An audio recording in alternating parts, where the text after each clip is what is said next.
Good afternoon, students. Welcome back to Study Hub. Let's get started with most important questions for JKP. Okay, the first question is, what happens if money is too much and goods or things are too few? ठीक है, आपको बताना है कि वो उस condition में क्या होगा जिस टाइम पे मनी जो है वो बहुत ज़्यादा है और चीज़ें जो है वो बहुत कम है। ठीक है, तो उस टाइम पे क्या होगी? इन्फ्लेशन। ठीक है, इसी को बोलते हैं महंगाई। ठीक है, इसके लिए मैं आपको एग्जांपल देती हूँ। सपोज कि आप लोग जो है आप जो है वो क्या है, दुकानदार हैं। ठीक है, आपके पास कोई 20 आइटम्स हैं। ठीक है, 20 गुड्स हैं आपके पास। अब आपके पास लेने वाले जो लोग हैं ना, सपोज वो 100 है। ठीक है, 100 जो है वो कौन है? पीपल है, और ये आपके पास गुड्स हैं। तो यहाँ पर क्या होगा कि इसकी जो डिमांड है, यहाँ पर डिमांड जो है वो ज़्यादा हो जाएगी, लेकिन सप्लाई जो है वो कम है। ठीक है, डिमांड ज़्यादा है और सप्लाई कम है। जब ऐसी कंडीशन आती है कि जब लोगों के पास पैसा ज़्यादा है और वो डिमांड ज़्यादा कर रहे हैं लेकिन सप्लाई ज़्यादा नहीं है, तो उस वक्त आप क्या करोगे? आप प्राइजेस जो है वो बढ़ा दोगे। ठीक है, आप क्या बोलोगे? आप उनको ज़्यादा हाई रेट में चीज़ें जो है बेचोगे। तो इसी को क्या बोलेंगे? इन्फ्लेशन बोलेंगे। ठीक है, समझ आई बात? अब इसी का उल्टा होता है डिफ्लेशन। डिफ्लेशन में क्या होता है कि यहाँ पर सपोज आप ही दुकानदार हैं, आप आपके पास 20 ही आइटम्स हैं, लेकिन आपके पास लेने वाले जो है वो बहुत फ्यू है। सपोज 3 या 4 बंदे जो हैं वो हैं यहाँ पर लेने वाले। तो यहाँ पर क्या होगा? डिमांड जो है चीज़ों की क्या है? कम है। डिमांड कम है लेकिन आपके पास सप्लाई ज़्यादा है। ठीक है, जब डिमांड कम है और सप्लाई ज़्यादा है तो आप क्या करोगे? आप प्राइसेस जो है वो कम कर दोगे। ठीक है, प्राइसेस कम कर दोगे ताकि लोग जो है वो सस्ते में ले जाएं चीज़ें, लेकिन ले जाएं, बिक जाएं हमारी चीज़ें। तो इसी को हम क्या बोलते हैं? इसको बोलते हैं डिफ्लेशन। ठीक है, डिफ्लेशन में क्या होता है कि डिमांड जो है वो कम हो जाती है, सप्लाई चीज़ों की ज़्यादा हो जाती है, तो प्राइसेस जो हैं वो क्या कर देते हैं? कम कम हो जाते हैं। डिफ्लेशन बोलेंगे। और इन्फ्लेशन जब होता है, जब हमारे यहाँ पर महंगाई ज़्यादा हो जाती है, यानी कि प्राइसेस जो है चीज़ों की बढ़ जाती है डिमांड बढ़ने की वजह से। ठीक है, जब मनी ज़्यादा है, लोग खरीदना चाहते हैं लेकिन चीज़ें बहुत कम है, तो उस टाइम पर होगी इन्फ्लेशन। ठीक है, अच्छा, रिसेशन क्या होता है? देखो, रिसेशन में क्या होता है, जब इकोनॉमिक ग्रोथ जो है स्लो डाउन हो जाती है ना, तो उस फेज़ को हम क्या बोलते हैं? रिसेशन बोलते हैं। ठीक है, अब यहाँ से दो चीज़ें आप एक और याद रखना। एक होती है बॉटल नेक इन्फ्लेशन। ठीक है, एक होती है स्टैगफ्लेशन। ठीक है, अब ये बॉटल नेक इन्फ्लेशन क्या होती है? बॉटल नेक इन्फ्लेशन का मतलब होता है जब सप्लाई ड्रास्टिकली फॉल हो जाए ना, मतलब कि सप्लाई बिल्कुल ही कम हो जाए लेकिन डिमांड ही सेम। ठीक है, डिमांड जो है वो सेम है लेकिन सप्लाई जो है वो बहुत ही कम हो जाए, तो उस जो कंडीशन को बोलते हैं, क्या बोलते हैं? बॉटल नेक इन्फ्लेशन बोलते हैं। ठीक है, बॉटल नेक इन्फ्लेशन, ये याद रखना। ठीक है, ये पूछते हैं पेपर में। ठीक है, एक होती है स्टैगफ्लेशन। अब स्टैगफ्लेशन में क्या है? एक तो इन्फ्लेशन बढ़ी हुई है। ठीक है, एक तो इन्फ्लेशन बढ़ी हुई है, एक इकोनॉमिक ग्रोथ भी नहीं हो रही है। ठीक है, और तीसरी जो है यहाँ पर अनएम्प्लॉयमेंट बढ़ जाती है। ठीक है, जब अनएम्प्लॉयमेंट, जब ये 3-4 कंडीशन जो है एक साथ मिलती है तो उस टाइम पे स्टैगफ्लेशन की बात होती है। ठीक है, क्या होता है? स्टैगफ्लेशन। ठीक है, समझ में आया? ये सारे इंपॉर्टेंट कंसेप्ट हैं इन्फ्लेशन से रिलेटेड, याद रखना। ठीक है, चलो आगे देखते हैं।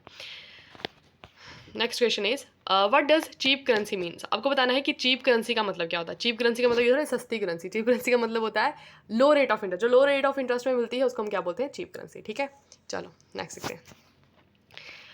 When was Mrs Annie Besant elected the president of Congress? ठीक है, तो एनी बिसेंट जो है ये कब प्रेसिडेंट बनी थी कांग्रेस की? तो ये बनी थी हमारी 1916 का सेशन, सॉरी 1917 का सेशन हुआ था कलकत्ता के अंदर। उस टाइम पे जो है एनी बिसेंट जो है ये प्रेसिडेंट बनी थी इसके इंटरनेशनल कांग्रेस की। ठीक है, और ये जो एनी बिसेंट हैं, एक सेकेंड रुकना ज़रा। ओके, एनी बिसेंट के बारे में बात करें तो एनी बिसेंट जो है ये हमारी पहली वुमेन बनी थी जो आईएनसी की प्रेसिडेंट बनी थी। ठीक है, 1917 में कलकत्ता सेशन हुआ था। ठीक है, और फर्स्ट अगर इंडियन वुमेन पूछा जाएगा, आपको बताया कि आयरलैंड से थी, फर्स्ट इंडियन वुमेन पूछा जाएगा तो वो थी सरोजिनी नायडू। ठीक है, सरोजिनी नायडू जो है वो 1925 के अंदर कानपुर में सेशन हुआ था। ठीक है, उसकी हेड बनेगी। तो पहली वुमेन पूछा जाएगा तो एनी बिसेंट, पहली इंडियन वुमेन पूछा जाएगा तो सरोजिनी नायडू। ठीक है, चलो नेक्स्ट देखते हैं। Okay, who said that Tilak is the father of the Indian unrest? ठीक है, आपको बताना है कि बाल गंगाधर तिलक को जो है father of the Indian unrest जो है वो किन्होंने बोला था? तो ये वैलेंटीन चिरोल था इनका नाम। ठीक है, जिन्होंने बोला था कि बाल गंगाधर तिलक जो है ये फादर है इंडियन अनरेस्ट की, मतलब इनकी वजह से जो है यहाँ पर अनरेस्ट पैदा होता है कंट्री के अंदर। ठीक है, क्योंकि आपको पता है एक्सट्रीमिस्ट लीडर थे ये। ठीक है, और इसके अलावा इनके बारे में याद रखना, दो इन्होंने न्यूज़पेपर लिखे थे। एक लिखा था मराठा, ठीक है, एक लिखा था इन्होंने केसरी। ठीक है, ये दो न्यूज़पेपर लिखे थे। और इसके अलावा मराठा जो था इन्होंने ये लिखा था इंग्लिश लैंग्वेज में, और केसरी जो है वो इन्होंने लिखा था मराठी लैंग्वेज में। ठीक है, ये भी याद रखना, ये पूछते हैं न्यूज़पेपर के बारे में। ठीक है, किन्होंने लिखे हुए हैं।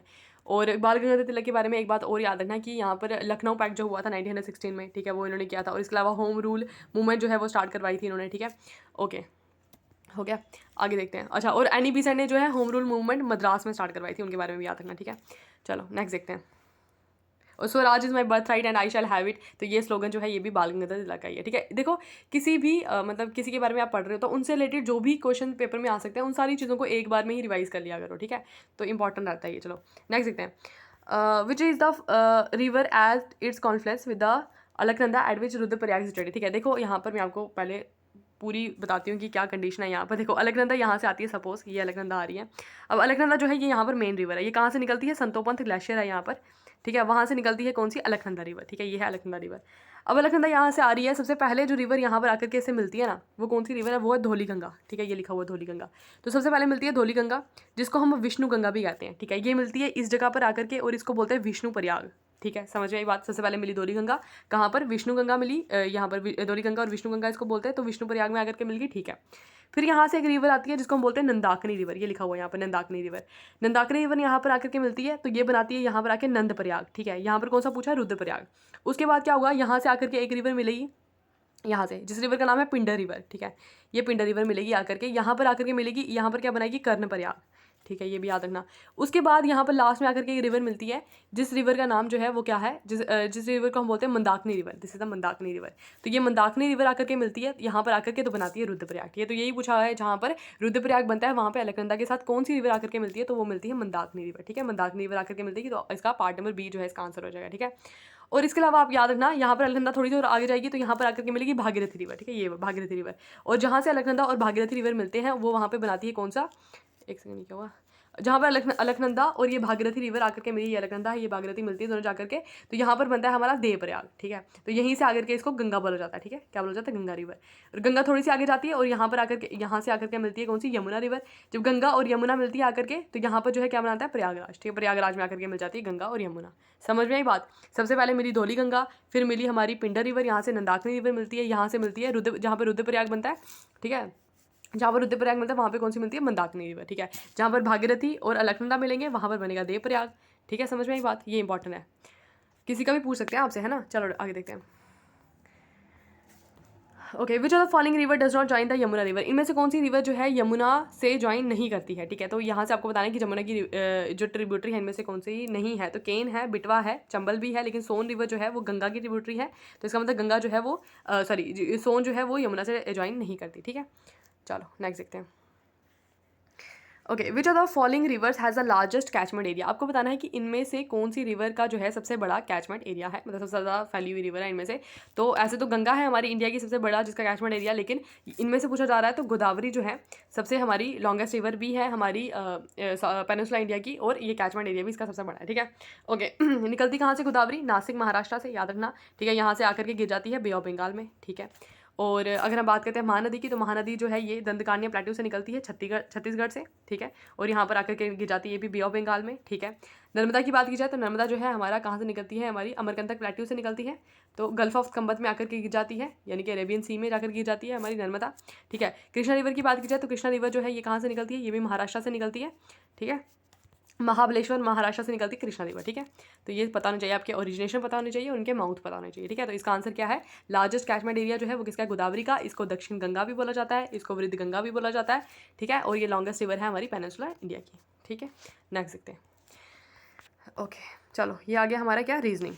चलो पहले हम इसको देख लेते हैं क्या लिखा हुआ है यहाँ पर। 21, फिर 9, फिर 21, फिर 11, फिर 21, फिर 13, फिर 21। मतलब एक चीज़ तो कॉमन है कि 21, 21, 21 रिपीट हो रहे हैं, ठीक है। नेक्स्ट जो है 21 नहीं आएगा यहाँ पर। 9 है, एक प्लस किया 9, 10 छोड़ के 10, यहाँ पर 10 छोड़ के क्या है? 11 है, ठीक है। 11 है, 12 छोड़ के 13 है, अब 13 है, 14 छोड़ के क्या आएगा? 15। आंसर आ जाएगा इसका, ठीक है। समझ में आई बात? चलो नेक्स्ट देखते हैं, सो सिंपल। नेक्स्ट देखते हैं। ओके, सो ये दिया हुआ है हमारे यहाँ पर। फिर से जब भी आपको सीरीज़ देना सबसे पहले इसको लिख लो, आप रफ पेज में ना इसको लिख लो, फिर ये सही हो जाता है। देखो यहाँ पर 22, 21, 23, 22, 24, 23, ठीक है। ये तो समझ नहीं आ रहा क्या क्या हुआ है यहाँ पर, ठीक है। देखो यहाँ पर नहीं समझ आ रहा, देखो एक को छोड़ दो, 22, फिर यहाँ पर आ गया 23, अब यहाँ से आगे आगे 24 दिया हुआ है, ठीक है। इसका मतलब इसके आगे जो है क्या आएगा? 25, ठीक है। +1 हो रहा है और यहाँ पर भी +1 हो रहा है। 21 के बाद 22, 22 के बाद 23, ठीक है। तो यहाँ पर क्या आएगा? 24 आएगा। कैसे आएगा 24? समझ में आई? जैसे 22 के बाद 23, 23 के बाद 24, 24 के बाद 25, ठीक है। चलो नेक्स्ट देखते हैं।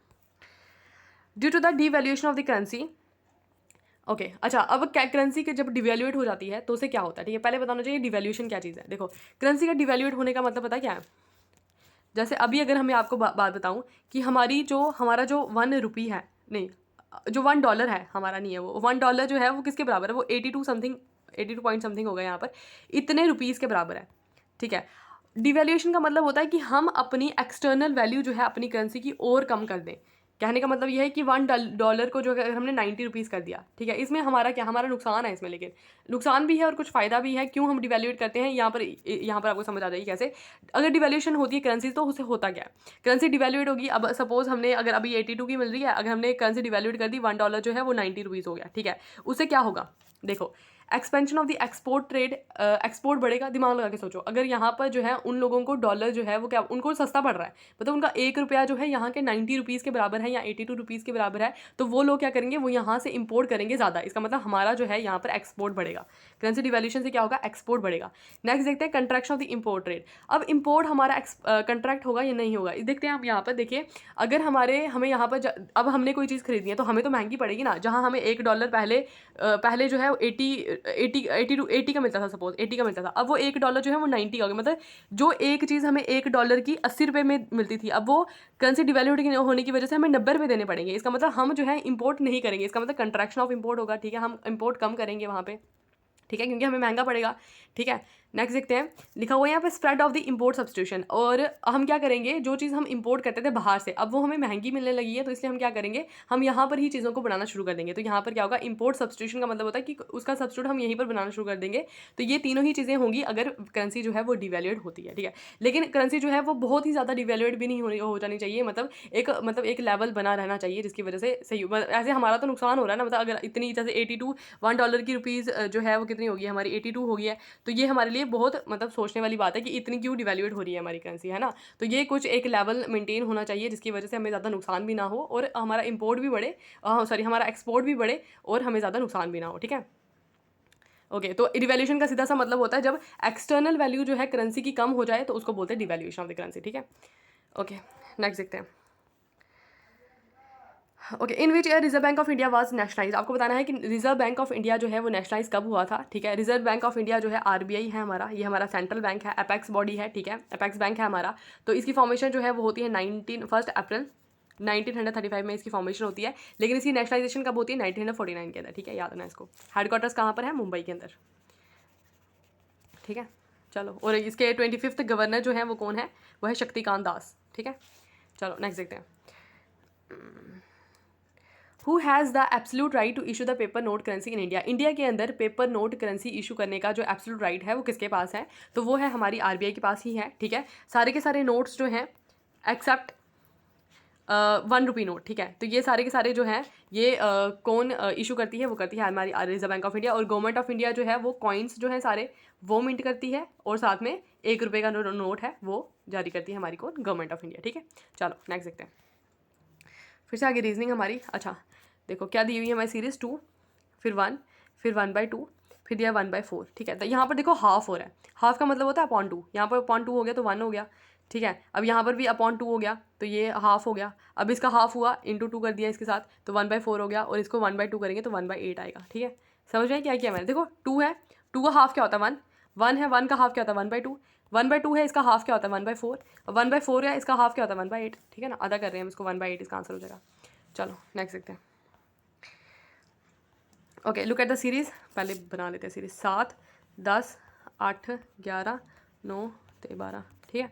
चलो इधर क्या किया हुआ है इन्होंने, देखो 7 है, फिर 8 है, फिर 9 है, तो इसके बाद क्या आ जाएगा, 10 आ जाएगा, सिंपल, ठीक है। 7, 8, 9, फिर 10 आ जाएगा। नेक्स्ट इसका आंसर आ जाएगा बी पार्ट, ठीक है। यहाँ पर भी 10, 11, 12 प्लस प्लस हो रहा है 1, ठीक है। चलो ऐसे क्वेश्चन बड़े आते हैं आजकल, एक छोड़ करके आगे करना होता है। देखो यहाँ पर सीधे दिख रहा है 7, 8, 9, फिर आगे क्या आएगा 10, ठीक है। चलो ये आंसर हो जाएगा इसका 10 वाला।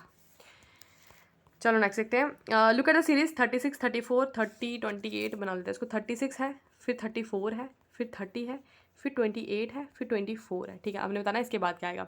36 के बाद 34 आ रहा है, यानी -2 हो रहा है।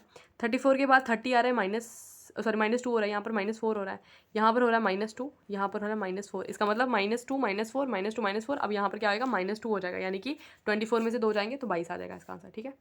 चलो नेक्स्ट देखते हैं। Okay, the first official language commission was constituted under article number 344 of the Indian constitution, ठीक है। आपको बताना है कि इसके हेड जो थे वो कौन थे। जब यहाँ पर ऑफिशियली पहली ऑफिशियल लैंग्वेज कमीशन बनाई गई थी, उसके हेड जो थे वो कौन थे, वो 1955 के अंदर बनाई थी, और बीजी खेरा जो थे वो इसके हेड थे, ठीक है। तो लैंग्वेज के बारे में याद रखना कि लैंग्वेज जो है वो हमारे पार्ट नंबर 17 में दी हुई है कॉन्स्टिट्यूशन के अंदर। आर्टिकल जो है वो 343 से लेकर के 351 आर्टिकल जो है वो हमें बात करता है किसके बारे में, लैंग्वेजेस के बारे में। टोटल हमारी 22 ऑफिशियल लैंग्वेजेस हैं, ठीक है, ये बात याद रखना। और कुछ, चलो ठीक है, नेक्स्ट देखते हैं। ओके, लैंग्वेज को लेकर आ गया। What is the official language of the Indian state of Nagaland. Nagaland की जो है ऑफिशियल लैंग्वेज कौन सी है, तो ये एक इंपॉर्टेंट लैंग्वेज है इंग्लिश। ये हमारी एक ऐसी स्टेट है जहाँ पर इंग्लिश लैंग्वेज जो है वो एज ए ऑफिशियल लैंग्वेज है, ठीक है। चलो नेक्स्ट देखते हैं।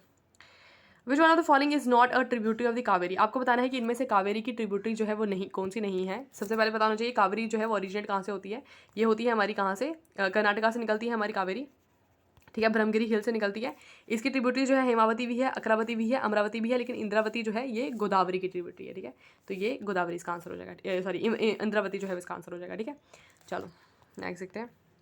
Which the following is not a tributary of the Indus river. इनमें से जो है इंदस रिवर की ट्रिब्यूटरी जो है वो कौन सी नहीं है, ठीक है। सबसे पहले इंदस रिवर का ओरिजिनेशन कहाँ से होता है, बोकारो ग्लेशियर से होता है। कहाँ से, तिब्बत से, ठीक है, नियर कैलाश रेंज, ठीक है, ये पता है आपको, ये सारी चीज़ें याद आ गई। फिर उसके बाद जो है इंदस जो है हमारी ले जो है वो एक सिटी जो है इंदस रिवर के जो है बैंक पे है बनी हुई है। उसके बाद उसकी ट्रिब्यूटरीज जो है ये डायमीटर नहीं है, ये ब्यास है, ठीक है, ब्यास लिखा हुआ है यहाँ पर। ब्यास जो है उसकी ट्रिब्यूटरी है, रावी जो है ट्रिब्यूटरी है, चनाब है, लेकिन तवी जो है वो ट्रिब्यूटरी नहीं है। तवी जो है वो चनाब की ट्रिब्यूटरी है, ठीक है।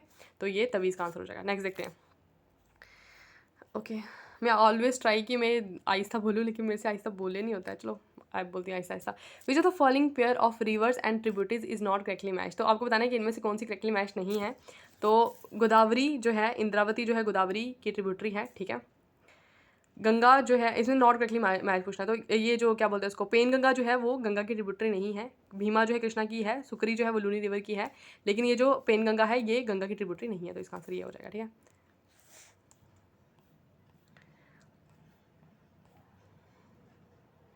ओके, तो NABARD is related to, NABARD जो है वो किससे रिलेटेड है, NABARD is the national bank for the agriculture and rural development. Agriculture rural development के लिए एक नेशनल बैंक है, उसको बोलते हैं नबार्ड, ठीक है।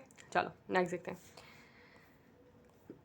विच of the following led the swadeshi movement in Delhi. Delhi में जो है स्वदेशी मूवमेंट को हेड करने वाले जो थे वो कौन थे, वो थे सैयद हैदर रज़ा, ठीक है। नाम याद रखना कि दिल्ली के अंदर स्वदेशी मूवमेंट लेड करने वाले कौन थे, सैयद हैदर रज़ा, ठीक है। चलो नेक्स्ट देखते हैं।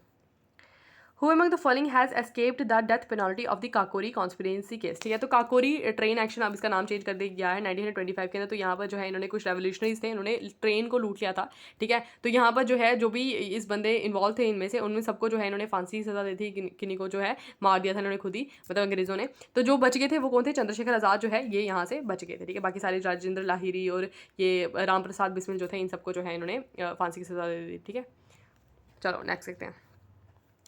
Okay, who among the following presided over the session of the International Congress held in the Lucknow 1916। 1916 में एक इंपॉर्टेंट सेशन हुआ था इंटरनेशनल कांग्रेस का, उसको हेड करने वाले थे अंबिका चरण मजुमदार, ठीक है। ये इंपॉर्टेंट इसलिए था क्योंकि यहाँ पर जो है मुस्लिम लीग और साथ में इंटरनेशनल कांग्रेस जो है ये मिल गई थी साथ में, ठीक है। ओके, और साथ में अगर हम बात करें यहाँ पर एक्सट्रीमिस्ट और मॉडरेट्स जो हैं, जो जब सूरत सेशन हुआ था 1907 में, तो स्प्लिट हो गए थे। तो ये यहाँ पर आकर के मिल गए थे, एक्सट्रीमिस्ट और मॉडरेट भी, और मुस्लिम लीग और इंटरनेशनल कांग्रेस भी, ठीक है। चलो नेक्स्ट देखते हैं। In which state of the India Urdu has been given the status of the first official language. आपको बताना है कि कौन सी ऐसी स्टेट है, नहीं स्टेट नहीं, अब यूनियन टेरिटरी है, जहाँ पे पहली जो ऑफिशियल लैंग्वेज है उसका स्टेटस दिया था उर्दू को, तो वो थी हमारी जम्मू कश्मीर, ठीक है। जम्मू कश्मीर में ऐसा हुआ था। चलो, Which of the following languages was added to the 8th schedule of the Constitution of the 21st Constitutional Amendment, ठीक है। 8th शेड्यूल के अंदर जो है उसके अंदर कौन सी लैंग्वेज डाली गई थी जब 21st कॉन्स्टिट्यूशनल अमेंडमेंट हुई थी, ठीक है। तो वो डाली गई थी सिंधी, ठीक है। अब मैं लैंग्वेज के बारे में आपको सब कुछ बताती हूँ, ठीक है।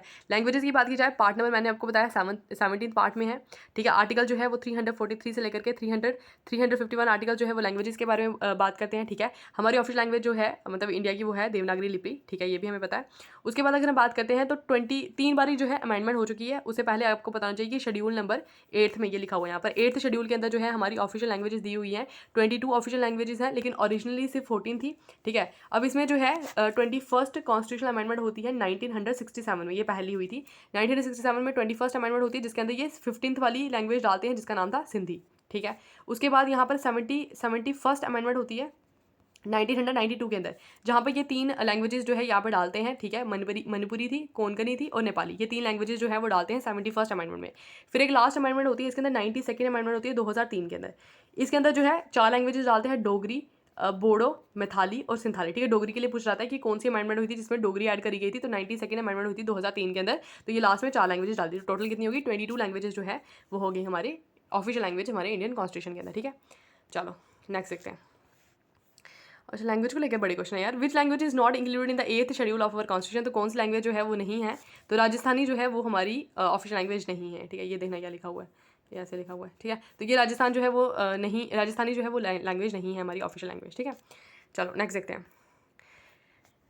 Okay, in which of the following state is the Dudhganga river located, Dudhganga river जो है वो कहाँ पर लोकेटेड है, तो दूधगंगा रिवर जो है वो जम्मू कश्मीर में है, ठीक है जी। चलो नेक्स्ट देखते हैं। Who is consider as a father first modern person of India, ठीक है। First modern person of India, या फिर हम इनको बोलते थे मॉडर्न मैन ऑफ इंडिया, ठीक है। जवाहरलाल नेहरू ने इनको मॉडर्न मैन ऑफ इंडिया बोला था, किनको बोला था, राजा राम मोहन राय को बोला था, ठीक है। चलो नेक्स्ट देखते हैं।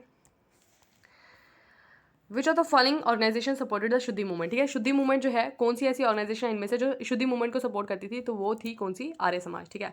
आर्य समाज की फॉर्मेशन जो है वो 1875 के अंदर होती है। कौन करते हैं, स्वामी दयानंद सरस्वती जो है वो इसकी वो इसको फॉर्म करते हैं। मूल शंकर इनका रियल नेम था, ठीक है। और इसके अलावा जो है यही लोग जो थे वो शुद्धि मूवमेंट जो है आर्य समाज के लोग जो थे यही शुद्धि मूवमेंट जो है ये परफॉर्म करते थे, ठीक है। ओके चलो नेक्स्ट देखते हैं। Okay, first national park establish in India, India के अंदर जो पहला नेशनल पार्क जो है एस्टैब्लिश करा गया था, तो वो कौन सा था, वो था हमारा कॉर्बेट नेशनल पार्क, ठीक है। इसको हम जिम कॉर्बेट नेशनल पार्क भी कहते हैं, ठीक है। और 1936 में इसकी फॉर्मेशन होती है, ये पहला हमारा नेशनल पार्क था। और इसके अलावा जो है इसका नाम अभी चेंज कर दिया गया है, रामगंगा नेशनल पार्क भी इसको बोलते हैं, Ramganga national park. Ramganga national park क्यों बोलते हैं, क्योंकि रामगंगा रिवर जो है, जो गंगा की ट्रिब्यूटरी है, वो यहाँ से होकर के जाती है, इसलिए बोलते हैं, ठीक है। चलो नेक्स्ट देखते हैं। The driest place in India is, India के अंदर जो ड्राइएस्ट प्लेस है वो कौन सी है, ड्राइएस्ट प्लेस वो होगी जहाँ पर बारिश सबसे कम होती होगी, ठीक है। तो ये ले जो है ये हमारी ड्राइएस्ट प्लेस है इंडिया के अंदर, ठीक है। नेक्स्ट देखते हैं। ओके, राइट अगेंस्ट एक्सप्लॉयटेशन, अच्छा ये क्वेश्चन कहाँ गया इसका, अच्छा यहाँ पर क्वेश्चन पता क्या है, यहाँ पर क्वेश्चन है कि इनमें से कौन सा जो है फंडामेंटल राइट हमारा नहीं है, ठीक है। नॉट अ फंडामेंटल राइट, ठीक है। तो राइट अगेंस्ट एक्सप्लॉयटेशन जो है ये हमारा फंडामेंटल राइट है। उसके बाद अगर बात करें equality before law and equal protection of the law, article number 14 that is also a fundamental right. Right to freedom of the religion, ये भी हमारा एक फंडामेंटल राइट है। लेकिन equal pay for the equal work जो है ये हमारा क्या है, DPSP, ठीक है। DPSP कहाँ से लिए, आयरलैंड से। फंडामेंटल राइट कहाँ से लिए, USA से, ठीक है। तो ये याद रखना। नेक्स्ट देखते हैं। Okay, who discovered atom bomb, आपको बताना है कि और एटम बम जो है उसको डिस्कवर किसने किया था, ठीक है। तो देखो यहाँ पर दो चीज़ें हैं, ऑटोहन यहाँ पर इसका आंसर होगा वैसे। तो एक है एटम बम डिस्कवर करने वाले, एक है न्यूक्लियर फिजन डिस्कवर करने वाले। ऑटोहन ने एक्चुअली ना न्यूक्लियर फिजन डिस्कवर करी थी, इनको बोलते हैं father of the nuclear fission. Nuclear fission जो है वो एक फिनोमिना है जो एटम बम में होता है, जिसकी वजह से एक हैवी न्यूक्लाई जो है वो ब्रेक डाउन होता है और लाइटर न्यूक्लाइज बनाते हैं। तो ये जो है ऐसी वजह से एटम बम जो है वो इस फिनोमिना पर बेस होता है। तो ये डिस्कवर करने वाले थे न्यूक्लियर फिजन, ठीक है। तो ऑटोहन। लेकिन अगर आपको ऑप्शन में आएगा ना रॉबर्ट ओपनहेयर, ठीक है, ओपनहेयर, तो ये वो बंदे हैं जिनको father of the atomic bomb actually बोला जाता है, ठीक है। तो इन दोनों में से कोई भी ऑप्शन होगा तो आप लगा देना, ठीक है। चलो नेक्स्ट देखते हैं। The biggest lake in India is, India के अंदर जो बिगेस्ट लेक जो है वो कौन सी है, तो इसका आंसर जो है वो है चिल्का लेक, ठीक है। चिल्का लेक जो है ये हमारी सबसे बड़ी सलाइन वाटर लेक है, ठीक है। सबसे बड़ी पूछा जाएगा तो भी चिल्का है, लेकिन सबसे बड़ी सलाइन वाटर पूछा जाएगा तो वो भी चिल्का है। चिल्का लेक है कहाँ पर है, उड़ीसा के अंदर है, ठीक है। लेकिन सबसे बड़ी फ्रेश वाटर लेक पूछा जाएगा तो वो कौन सी है, वुलर लेक है, ये कहाँ पर है, जम्मू कश्मीर में है, ठीक है। और डल लेक भी हमारे जम्मू कश्मीर में है। सांबर लेक जो है ये कहाँ पर है, राजस्थान के अंदर, ठीक है। तो सबसे बड़ी लेक जो है वो कौन सी है, चिल्का लेक। नेक्स्ट देखते हैं। Which of the following is not a rabi crop, इनमें से आपको बताना है कौन सी राबी क्रॉप नहीं है। तो राबी क्रॉप से दिमाग में आना चाहिए विंटर क्रॉप्स, ठीक है। ये विंटर में लगाई जाती है राबी क्रॉप। तो वीट जो है राबी क्रॉप है। मेज जो है इट इज़ ऑल्सो मेज जो है वो राबी क्रॉप नहीं है। मस्टर्ड राबी क्रॉप है, ग्रेन राबी क्रॉप है। तो नॉट अ राबी क्रॉप पूछा है तो मेज जो है ये हमारी कौन सी है, खारीफ क्रॉप, ठीक है। चलो नेक्स्ट देखते हैं। शोक इज़ ये लास्ट क्वेश्चन है, ठीक है। शोक जो है इज़ अ ट्रिब्यूटरी ऑफ, शोक जो है वो किसकी ट्रिब्यूटरी है, तो शोक is a tributary of Indus river, ठीक है। ये इंदस रिवर की ट्रिब्यूटरी हमें पता है, ठीक है। अब एक चीज़ देख लेते हैं, इनकी ओरिजिनेशन सबकी देख लेते हैं। ब्रह्मपुत्र रिवर जो है ये कहाँ से ओरिजिनेट होती है, ब्रह्मपुत्र ओरिजिनेट होती है तिब्बत वाले एरिया से, ठीक है। तो वहाँ पे जो है ग्लेशियर है, चेमालुंग्युम ग्लेशियर जो है वहाँ से ओरिजिनेट होती है। इसको जो है वहाँ पे सैंगपो बोला जाता है, ठीक है। सैंगपो का मतलब होता है प्यूरीफायर, ठीक है।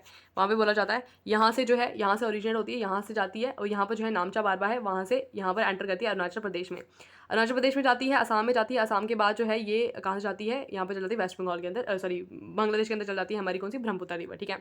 और इसके अलावा जो है यहाँ पर असम के अंदर बनाती है माजुली आइलैंड्स, ठीक है। माजुली आइलैंड जो है वर्ल्ड का सबसे बड़ा रिवराइन आइलैंड है हमारा माजुली आइलैंड। किस पे बनता है? ब्रह्मपुत्र रिवर के ऊपर बनता है, ठीक है। ये याद रखना। और इसके अलावा एक और बात याद रखना कि ब्रह्मपुत्र रिवर जो है इसको जो है बांग्लादेश के अंदर क्या बोला जाता है? बांग्लादेश के अंदर इसको बोला जाता है जमुना, ठीक है। यमुना नहीं, जमुना, ये बात भी याद रखना, ठीक है। और इसके अलावा बस इतना ही याद रखना। अब चिनाब रिवर की बात की जाए, चिनाब रिवर जो है ये ट्रिब्यूटरी है किसकी? इंदस रिवर की, ठीक है। इंदस, और ये जम्मू कश्मीर की जो है सबसे बड़ी रिवर है हमारी, कौन सी? चिनाब, ठीक है। ये कहाँ से निकलती है? हिमाचल प्रदेश से निकलती है, ठीक है। बाद में जाकर के मिल जाती है किससे? इंदस रिवर से मिल जाती है। उसके बाद इंदस रिवर की बात की जाए, इंदस रिवर मैंने आपको पहले ही बता दिया कहाँ से निकलती है, ये तिब्बत से निकलती है, ठीक है। तिब्बत से निकलती है नियर लेक मानसरोवर, बुखाचू ग्लेशियर, ठीक है। और इसके अलावा क्या याद रखना, हाँ ये भी हमारी मतलब कहाँ से निकलती है? तिब्बत से जाती है, फिर यहाँ से ले यहाँ पर situated on the bank of the river Indus, फिर यहाँ से चल जाती है पाकिस्तान के अंदर, ठीक है। ओके, और ये सारी ट्रिब्यूटरीज की बात की जाए, चनाब आ गई, झेलम आ गई, इसके अलावा अगर हम बात करें रावी आ गई, ब्यास आ गई, सतलुज आ गई, सारी ट्रिब्यूटरीज इसकी इंदस रिवर की, ठीक है।